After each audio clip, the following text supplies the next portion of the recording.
출애굽기 34장 6절과 7절. 짧은 말씀이니까 우리 함께 합독하도록 하겠습니다. 다 찾으셨는 줄로 알고 함께 읽도록 하겠습니다. 여호와께서 그의 앞으로 지나시며 선포하시되 여호와라 여호와라 자비롭고 은혜롭고 노하기를 더디하고 인자와 진실이 많은 하나님이라. 인자를 천대까지 베풀며 악과 과실과 죄를 용서하리라. 그러나 벌을 면제하지는 아니하고 아버지의 악행을 자손 3, 4대까지 보응하리라. 아멘. 여러분들도 잘 아시다시피 이스라엘은 무려 400여 년이 넘는 시간을 이집트의 압제를 받으며 살아야 했어요.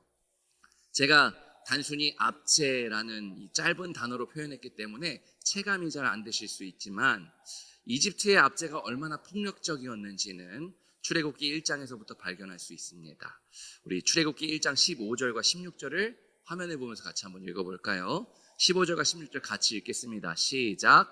애굽 왕이 히브리 산파 시브라라 하는 사람과 부하라 하는 사람에게 말하여 이르되 너희는 히브리 여인을 위하여 해산을 놓을 때에 그 자리를 살펴서 아들이거든 그를 죽이고 딸이거든 살려두라. 방금 우리가 함께 읽은 것처럼 이집트의 압제를 보여주는 가장 대표적인 사건은 바로 파라오가 명령한 이 유아 살해 법령이었습니다. 사실 이 사건은 유아 살해라는 그 잔혹성도 보여주지만 더 중요하게는 하나님께서 창조하신 우주 전체에 엄청난 위기를 초래하는 사건이었어요. 본문에서도 알 수 있지만 사실상 이 명령의 목적은 이스라엘이라는 그 민족을 말살하는 것이었기 때문이에요. 자, 여러분, 하나님께서 아브라함에게 약속하신 그 언약이 무엇인가요? 내가 너로 큰 민족을 이루게 하겠다. 모든 민족이 너를 통해 복을 얻도록. 그러니까 목적이 뭐예요? 모든 민족이 너를 통해 복을 얻는 것이 목적이고, 그렇게 복을 얻게 하기 위해서 이스라엘을 번성하게 하신다는 거죠. 근데 지금 파라오의 법령이 어떤 결과를 초래하게 만드나요? 남자아이가 태어날 때마다 다 죽여버리면 결국 어떻게 돼요? 생육이 없는 겁니다. 결국은 민족이 씨가 마르게 되는 것이죠. 중요하게 성경에서 지속적으로 반복하며 증언하는 그 복이라는 개념은요, 물질의 풍요라든지 사회적으로 명예를 얻거나 혹은 능력이나 권력을 얻는 그런 우상숭배적 개념이 아니에요. 성경이 말하는 복은 아주 분명하게도 하나님의 의로운 다스림, 그 하나님의 사랑의 다스림 안에 있는 상태를 복이라고 얘기를 합니다. 즉 하나님께서 아브라함에게 주신 언약이 담고 있는 내용은 이스라엘이라는 하나님의 백성을 통해서 모든 민족이 하나님의 의로운 사랑의 다스림을 알게 되고 그렇게 받아들임으로써 복된 상태에 놓이게 된다는 것이죠. 그게 하나님의 약속이었어요. 이렇게 온 우주적 세계에 하나님의 다스림이 가득한 것이 하나님의 창조 목적이었습니다. 따라서 이스라엘 민족 말살은 단순히 이스라엘이라는 그 하나의 민족적 위기를 넘어서 모든 민족에게 하나님의 다스림이 전달되는 그 통로가 끊어짐을 의미하는 것이고요. 궁극적으로는 하나님의 창조 목적인 온 우주적 세계에 하나님의 다스림이 가득하게 되는 일이 중단될 위기였던 겁니다. 자, 그럼 여러분, 이스라엘 민족 말살이라는 이 우주적 대위기가 어떻게 해결될 것인지가 중요하겠죠. 이야기가 갈등으로 시작해서 갈등이 해결됨으로써 끝이 나잖아요. 출애굽기가 어떻게 시작이 돼요? 유아 살해 법령으로 시작해가지고 해결됨으로써 끝날 거 아닌가요? 그러니까 이 잔혹하고 폭압적인 법령이 어떻게 해결될 것인가? 그게 출애굽기 내용의 중요한 코어일 것입니다. 우리 함께 출애굽기 1장 17절과 20절도 같이 한번 읽어보죠. 17절하고 20절 딱 두 절만 한번 읽어볼게요. 시작. 그러나 산파들이 하나님을 두려워하여 애굽 왕의 명령을 어기고 남자 아기들을 살린지라. 20절도요. 하나님이 그 산파들에게 은혜를 베푸시니 그 백성은 번성하고 매우 강해지니라. 아멘. 그렇습니다, 여러분. 출애굽기는요, 이처럼 우주적 대위기를 하나님이 해결하신다는 사실을 처음부터 보여줌으로써 앞으로 전개될 출애굽이라는 구원 사건의 동기나 주체가 하나님께 있음을 기억하면서 우리가 출애굽기를 읽어가도록 인도하는 것입니다. 길잡이가 되어주는 것이죠. 동시에 이 첫 사건은요, 하나님께서 언약을 실현하시는 일에 그 어떤 권력도 또 어떤 무력도 어떤 계략도 아무런 장애가 되지 못한다는 것을 주지시키면서 하나님은 언약을 신실하게 이루시는 분이심을 보여줍니다. 그래서 여러분, 여호와는 어떤 하나님이신가? 이에 대한 출애굽기의 증언은 사실 성경 전체를 관통하는 중심 주제 중 하나예요. 실제로 출애굽기의 증언들은 구약의 다른 책들뿐만 아니라 성경의 마지막 책인 계시록에 이르기까지 재진술되거나 인용되거나 반영되는 등 지속적으로 반복되거든요. 특히 복음서의 경우에 예수님께서 사탄을 이기신 것을 여호와께서 파라오를 심판하신 일과 연결하면서 새로운 출애굽이다 이렇게 얘기를 하고 있단 말이죠. 그래서 여러분, 오늘 함께 성경 전체의 중심 주제 중 하나인 이 출애굽과 더 나아가 예수님의 새로운 출애굽을 이해하는데 아주 중요한 토대가 되는 여호와는 어떤 하나님이신가? 출애굽기가 증언하는 여호와의 정체성에 대해서 이야기를 나눠보려고 합니다.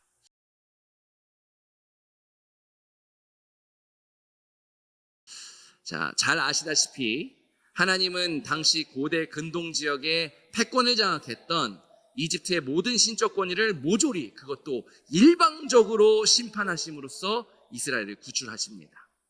출애굽기 6장 7절을 한번 읽어볼까요? 같이 읽겠습니다. 시작.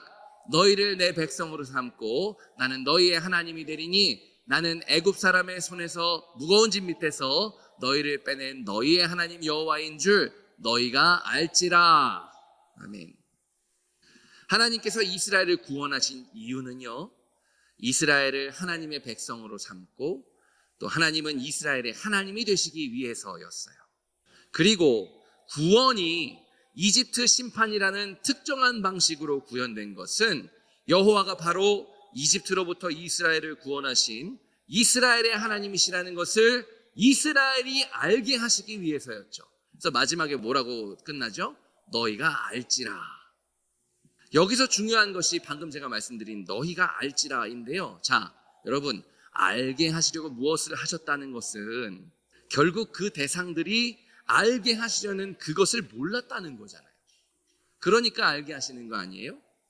물론 이스라엘은 하나님을 알고는 있었습니다. 아브라함의 하나님, 이삭의 하나님, 야곱의 하나님, 이렇게 하나님은 지속적으로 이스라엘과 함께 하셨기 때문이죠. 즉 이스라엘은 하나님을 몰랐던 것이 아니라 하나님이 어떤 분이신지를 몰랐던 겁니다. 이스라엘은 매우 놀라고 또 궁금했을 거예요. 도대체 우리 조상들의 하나님은 어떤 분이시길래, 얼마나 크시길래 저 위대한 신들의 나라 이집트를 일방적으로 심판하시는가? 얼마나 크신 분이시길래 해와 구름을 움직이시고 바람을 일으키시며 바다를 가르시는가?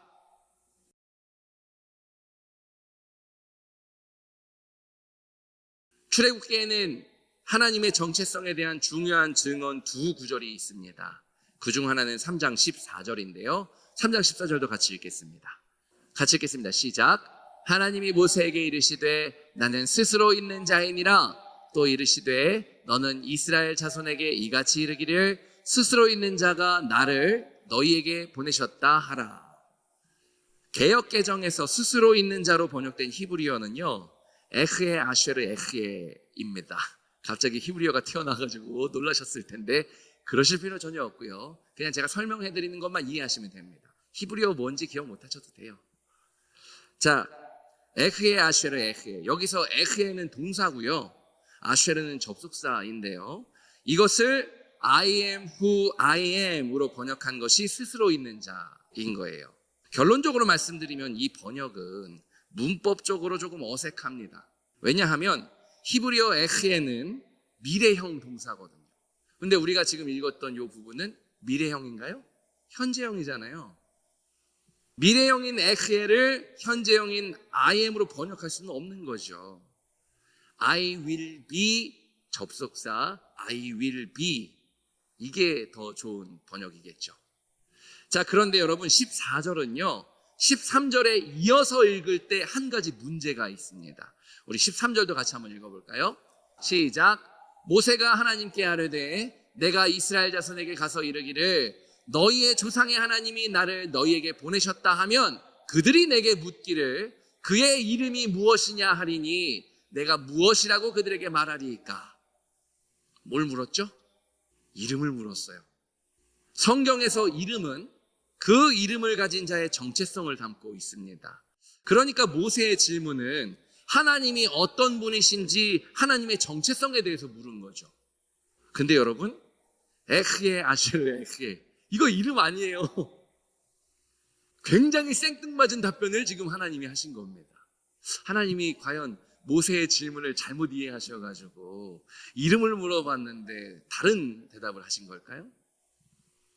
이 동문서답 같은 하나님의 답변을 이해하기 위해서는 3장에서 일어난 사건의 전체적인 맥락을 좀 살펴볼 필요가 있습니다. 자, 어느 날 갑자기 모세는 호렙이라는 산에서 하나님을 만납니다. 하나님은 모세에게 나는 너희의 조상의 하나님이니 아브라함의 하나님, 이삭의 하나님, 야곱의 하나님이니라 이렇게 자신을 밝히시는데요. 지금 모세 앞에 나타나신 하나님과 이스라엘이 어떤 관계에 있는지를 알려주신 거예요. 왜냐하면 이제부터 하나님이 이스라엘을 애굽의 압제로부터 구원하시기 위해서 움직이실 건데 하나님이 이스라엘을 구원하시는 이유는 그들이 내 백성이기 때문이에요. 즉 이스라엘은 하나님의 백성이요 하나님은 이스라엘의 하나님이신 것입니다. 그래서 7절을 보면은요, 하나님은 내 백성의 고통을 내가 분명히 보고 그들이, 그러니까 내 백성인 거죠, 내 백성이 그들의 감독자로 말미암아 부르짖음을 내가 듣고 내 백성의 그 근심을 내가 알았다 이렇게 말씀하시면서 이것이 하나님께서 친히 내려오셔가지고 이스라엘을 애굽의 압제로부터 건져내시고 아름답고 광대한 가나안 땅으로 이스라엘을 데려가시려는 이유라고 밝히셨어요. 자, 그런데 이상한 점은 분명 8절에서 내려가고 건져내고 데려가려 하는 그 주체가 하나님 자신이라고 말씀을 하시는데 9절에서 갑자기 모세더러 가라 하신 거예요. 하나님께서 모세를 이집트에 보내셔서 이스라엘을 구출하시겠다는 건데, 다시 말하자면 모세는 왕이신 하나님이 이집트에 보내시는 사절인 겁니다. 왕의 사절로서 보내심을 받고 있는 거예요. 자, 10절을 같이 한번 읽어보겠습니다. 3장 10절을 같이 읽어볼까요? 3장 10절입니다. 시작. 이제 내가 너를 바로에게 보내어 너에게 내 백성 이스라엘 자손을 애굽에서 인도하여 내게 하리라. 네, 이겁니다. 10절의 이 말씀은 모세에게 청천벽력이었어요. 그도 그럴 것이, 잘 생각해 보세요, 여러분. 당시에 이집트가 어떤 나라냐면요, 최첨단 무기 체계로 무장한 최강의 전력을 보유하고 있었고요. 뿐만 아니라 이 막강한 군사력을 손쉽게 통솔하는 파라오의 절대 권력으로 고대 근동 세계를 장악한 패권왕국이었죠. 그에 비해서 모세는 어떤가요? 이 부분을 읽어보신 분들은 잘 아시겠지만 이집트에서 살인을 저지르고 도망친 범죄자입니다. 그로부터 40년이 지난 현재까지 자기 부족을 일으키는커녕 남의 양을 치는 보잘것없는 양치기 노인네에 불과한 거예요. 더욱이 이스라엘은요, 인구만 많았지 무슨 군사훈련 받은 적이 있겠어요? 노예로만 계속 살아왔습니다. 싸울 줄이나 알겠냐고요. 인구만 많은 오합지졸에다가 정말 보잘것없는 민족이었기 때문에 그 모세가 이런 이스라엘을 이집트로부터 구출한다? 모세 입장에서는 일말의 가능성도 없는 일인 것입니다. 그래서 모세는 자신은 이 어마어마한 일을 감당할 만한 능력도 없고 자격도 없다고 강변하는데요, 이때 하나님은 엉뚱하게도 내가 반드시 너와 함께 있으리라 이렇게 대답하셨어요. 즉 모세가 하나님께서 보내신 사절로서 이스라엘을 이집트에서 구출하는 일에 중요한 것은 모세가 누구인가 이게 아니라 하나님이 누구신가, 그 하나님이 늘 함께 하신다, 이 사실이 중요한 것입니다. 여기서 주목할 것은 내가 너와 함께 할 것이다. 함께 있을 것이다. 이 부분인데요. 이렇게 번역된 히브리어 본문이 에흐예 이마흐. 어디서 많이 들어본 단어가 나왔습니다. 에흐예. 여기서 드러나는 하나님의 정체성은요, 함께 있으실 분이라는 거예요. 이러한 맥락에서 하나님은 이어지는 14절에서 자신을 에흐예 아쉐르 에흐예라고 말씀하셨어요. I will be what I will be. 즉 앞으로 하나님이 이스라엘 백성들에게 어떤 하나님으로 드러나시든지 간에 모세와 그리고 자기 백성 이스라엘과 함께 있으실 그대로 영원히 변치 않고 늘 그렇게 있으실 분이라는 뜻입니다. 그리고 이렇게 변함없이 신실하게 함께 있으실 하나님의 이름은 너희 조상의 신 여호와입니다.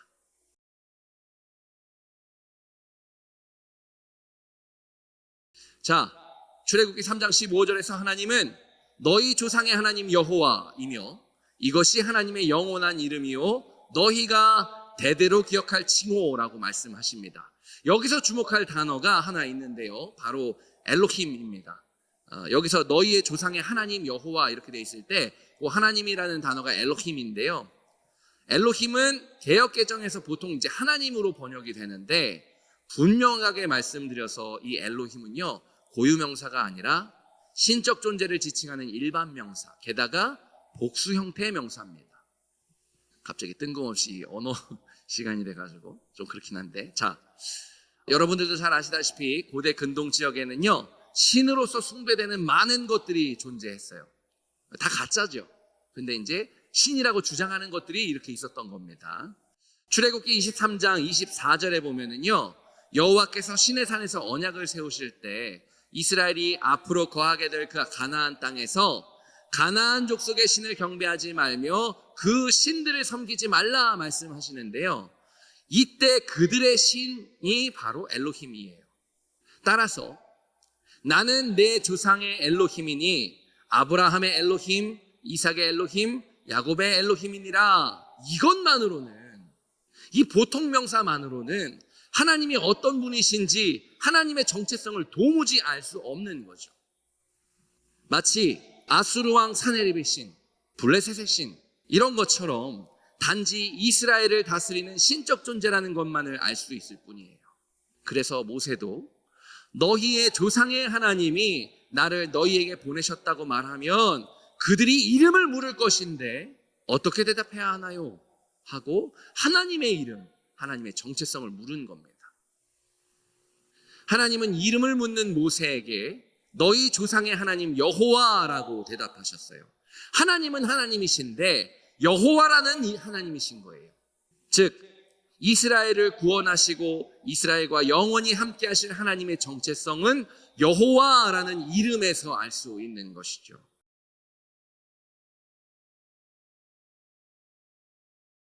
이스라엘의 하나님 여호와, 이 이름의 정체성에 대해 가장 결정적인 본문은요 우리가 오늘 함께 읽었던 출애굽기 34장 6절과 7절입니다. 드디어 오늘 본문이 등장했어요. 개역개정에서 조금 애매한 부분이 있어서 제가 그 히브리어 본문을 그대로 좀 개인적으로 번역을 좀 해봤습니다. 화면을 보고 같이 한번 읽어볼까요? 같이 한번 읽어보겠습니다. 시작. 여호와 여호와 자비롭고 은혜로운 하나님, 노하기를 더디하시고 은혜와 신실함이 풍부하시니 은혜를 천대까지 유지하심으로써 악과 과실과 죄를 용서함으로써 그렇게 하리라. 그러나 죄를 결코 무죄로 하지 않을 것이니 아비의 악을 자녀들에게 3대와 4대에 이르기까지 맡김으로써 그렇게 하리라. 요 괄호 쳐져 있는 부분은 사실 원래 단어가 없는 부분인데 문맥상 저런 내용이기 때문에 집어넣은 거예요. 우리가 이제 흔히 의역이라고 하잖아요. 우리나라 말로 이렇게 100% 대응되지 않기 때문에 자연스럽게 하려고 넣은 겁니다. 그러니까 저런 의미인 거예요, 사실. 우리가 읽었던 본문이. 자, 이 구절은요, 여호와가 어떤 하나님이신지 아주 명료하게 증언하고 있어요. 중요한 것은 이 구절이 마치 여호와에 대한 공식 어구처럼 시편이라든지 느헤미야나 민수기 등등 성경의 여러 본문에서 반복 증언된다는 점입니다. 특히 요한복음은요, 하나님의 아들로서의 메시아 예수님에 대한 핵심 증언으로 은혜와 신실함이 충만하더라, 정확하게 이 부분을 가져간 겁니다. 즉 여호와에 대한 공식 어구를 복음서에서 반복적으로 사용함으로써 예수님이 바로 그 은혜와 신실함이 풍부하신 여호와 하나님이시라는 것을 천명하는 부분인 거죠. 자, 출애굽기 34장 6절과 7절, 이 여호와의 정체성에 대한 결정적이고도 중요한 증언을 바르게 이해하기 위해서는요, 이 증언이 어떤 맥락에서 등장하는지를 살펴볼 필요가 있습니다. 하나님은 고대 근동 지역의 패권 왕국이었던 이집트를 아주 일방적으로 압도적으로 심판하심으로써 이스라엘을 구원하셨는데요, 이 사실은 당연하게도 당시 근동 세계 전체로 퍼지게 됩니다. 이로써 하나님은 신이라고 주장하는 그 어떤 신도 감히 대적할 수 없는, 위로는 하늘에서도 아래로는 땅에서도 진정한 엘로힘으로 온 땅으로부터 높임을 받으시죠. 당연히 이 하나님의 구원의 직접적인 수혜자이자 하나님께서 공식적으로 내 백성이라고 선언하신 이스라엘은요, 이 하나님을 자신들의 진정한 엘로힘으로 받아들이고 이 엘로힘이야말로 자신들의 유일한 주님이시라고 고백을 합니다. 그런데 여러분, 우리가 출애굽기 32장에서 확인할 수 있듯이 아주 유감스럽게도 이렇게 여호와 당신이 우리의 유일한 하나님이십니다, 유일한 엘로힘이십니다 라고 고백한 그 백성들이 아주 유감스럽게도 황금 송아지가 여호와라며 우상을 숭배하는 사건이 벌어지게 돼요. 그게 32장입니다. 우리가 오늘 본문 어디 읽었죠? 34장을 읽었어요. 그 전에 32장의 사건이 등장하는 겁니다. 이 황금 송아지 사건은요, 이스라엘이 약 400여 년 동안 이집트의 노예로 살면서 그대로 보고 배웠던, 이집트 사람들이 풍요와 번영을 위해서 이방 신을 섬기는 방식, 그걸 그대로 따와가지고 여호와를 섬겼던 우상 숭배 사건인 거예요. 그러니까 하나님을 섬기긴 했습니다만 우상 숭배하는 방식으로 하나님을 섬겼던 겁니다. 33장에서는요, 이스라엘의 우상 숭배에 대한 모세와 하나님의 대화가 이어집니다. 하나님은 황금 송아지 사건에도 불구하고 이스라엘을 가나안 땅으로 인도하실 것이지만 이스라엘은 목이 곧은 반역적인 백성이기 때문에 혹 그 여정 중에 이스라엘을 진멸하실까 염려되셔가지고 친히 그들과 함께 가지 않겠다고 말씀하십니다.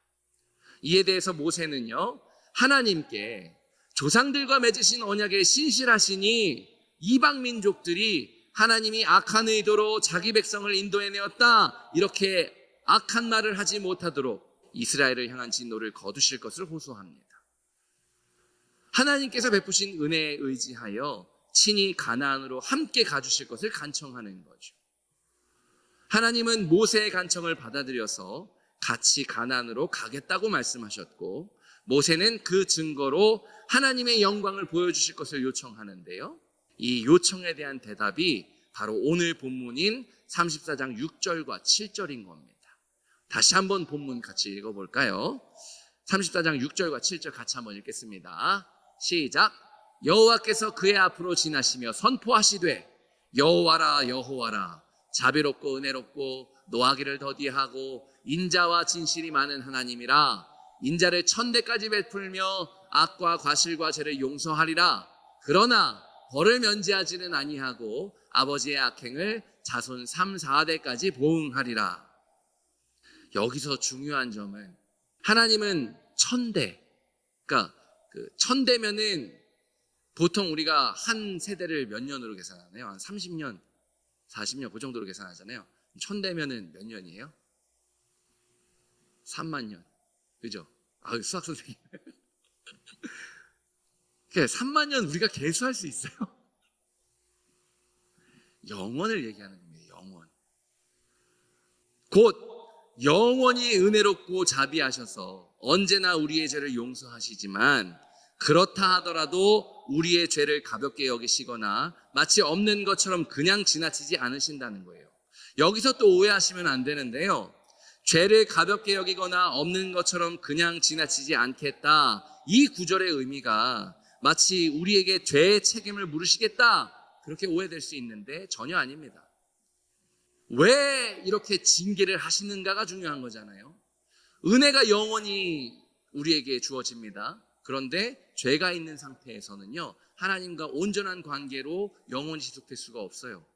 그걸 바로 잡으시는 방식이 징계인 겁니다. 그러니까 바벨론 포로로 갔을 때 하나님이 약속의 말씀도 같이 주신단 말이에요. 심판의 선언이 이루어지는데요, 자비의 선언도 같이 이루어집니다. 무슨 얘기냐면 하나님의 심판은 심판으로 끝나는 게 아니에요. 반드시 그 심판 뒤에 자비가 이어집니다. 말라기서 우리가 봤을 때도, 말라기 갑자기 이 얘기하면 또 길어지는데 짧게 얘기해 볼게요. 그 말라기에서 이스라엘 백성들 되게 뻔뻔하거든요. 하나님이 내가 너희를 얼마나 사랑했는지 너희가 아느냐 그렇게 말씀하시니까 하나님이 어떤 사랑으로 우리를 사랑하셨는데요? 이렇게 묻는단 말이에요. 하나님이 너희가 나를 반역했다라고 말씀하시니까 아니 우리가 어떤 방식으로 당신을 반역했는데요? 이렇게 너무 뻔뻔해요. 이 뻔뻔한 이스라엘 백성들의 질문에 대해 하나님이 어떻게 대답하시냐? 말라기 다음이 무언가요? 다음 책이 뭐죠? 복음서잖아요. 이 뻔뻔한 이스라엘의 질문에 대답이 뭐냐? 십자가인 겁니다. 무한한 사랑이에요. 무한한 사랑. 그러니까 심판으로 끝나지 않고 심판 뒤에 반드시 자비가 오는 겁니다. 그런 방식으로 이 본문을 이해하셔야 돼요. 다시 말해서 이 구절의 의미는 우리가 죄의 지배를 받는 상태를 그냥 내버려 두지 않으시겠다는 뜻인 거예요. 천대와 3, 4대의 차이에서도 알 수 있듯이 본문의 무게중심이 분명 영원한 은혜와 그 은혜에 근거한 용서에 있기 때문에 이러한 본문의 무게중심을 고려할 때 하나님께서 죄를 벌하시는 이유가 죄로 인하여 망가진 상태와 관계를 바르게 하시려는 것에 목적이 있음을 알 수 있는 거죠. 바르게 하는 게 목적인 겁니다. A씨 너네 잘못했으니까 얘따 먹어라 이러면서 벌을 주신 게 아닌 거예요. 바벨론 포로도 마찬가지입니다. 너네가 그렇게 바알, 아세라, 바벨론 신이면 마르둑이거든요. 마르둑이 신이라고 생각하느냐? 직접 그러면 그 다스림 받아봐 하고 하나님의 보호를 철회하신 겁니다. 그럼 어때요? 하나님이 그동안 보호하셨던 거 그 보호막이 사라지니까 모든 종류의 폭력을 그대로 다 받아버리는 겁니다. 근데 그때에서야 비로소 이스라엘이 아는 거예요. 아, 우리의 하나님은 여호와셨구나. 바벨론 포로로 끌려갔을 때야 비로소 아는 겁니다. 아, 여호와께서 우리를 다스리고 계셨구나. 그래서 그거 있잖아요. 왜 시편에 바벨론 강가에서 시온을 바라보며 눈물을 흘리는 그 구절이 나오는 겁니다. 비로소 그때야 그리워하는 거예요. 아버지의 품을 그리워하는 겁니다. 그때에서야. 하나님이 그래서 징계하시는 거예요. 그리워하게 하시려고. 돌아오게 하시려는 게 목적인 겁니다. 벌하는 게 목적이 아니에요. 즉 은혜와 용서의 하나님께서 죄를 3, 4대까지 벌하시는 이유는 죄의 압제로 인해서 망가진 우리의 상태와 또 하나님과 우리의 망가진 관계를 하나님이 바로잡으심으로써 백성에 대한 하나님의 언약적 은혜를 영원히 유지하시기 위해서 징계를 하시는 겁니다. 이처럼 출애굽기를 넘어 계시록에 이르기까지 성경 전체가 지속적으로 증언하는 이스라엘의 하나님 여호와는 은혜에 신실하신 분이시며 이스라엘의 악과 과실과 죄를 용서하심으로써 그리고 이스라엘을 압제하는 그 죄를 처리해버리심으로써 은혜와 신실하심을 유지하시는 분입니다. 이것이 여호와로 알려지신 여호와라는 이름으로 알리신 하나님의 근본적인 정체성이며 이렇게 자기 백성들에게 드러나신 하나님은 에흐예 아쉐르 에흐예 즉 함께 있으실 그대로 어떻게 드러나시든지 함께 있으실 그대로 영원히 변치 않고 늘 그렇게 함께 있으실 하나님이신 겁니다. 그렇기 때문에 여러분 하나님은요 그의 백성인 성도가 영원히 신뢰할 수 있는 분인 거예요. 신실하다, 믿을만하다는 얘기죠. 그럴 만한 분인 겁니다. 또한 영원히 의지할 수 있는 분인 거예요.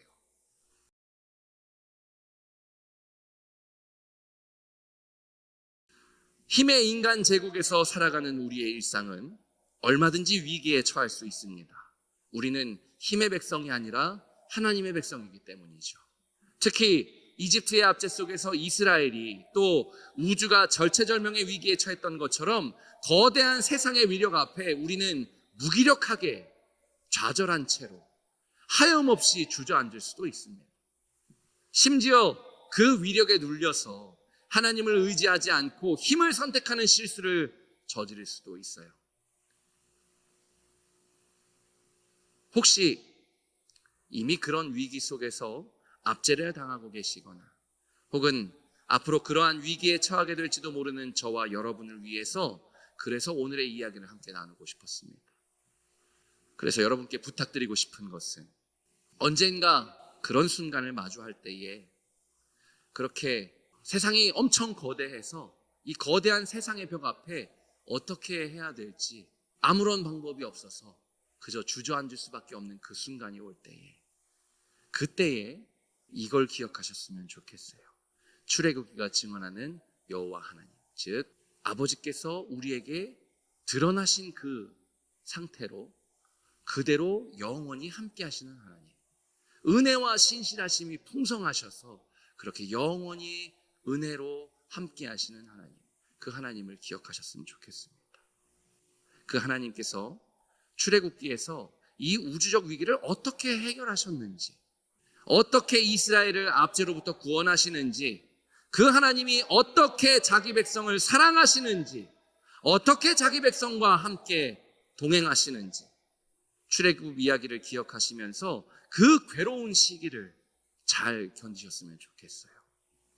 부디 은혜와 신실함이 풍성하신 여호와께서 우리에게 자신을 알리신 그대로 여러분과 언제나 그리고 영원히 그렇게 은혜와 신실함이 풍성하신 하나님으로 함께 해주시기를 주님의 이름으로 축복합니다. 함께 기도하겠습니다.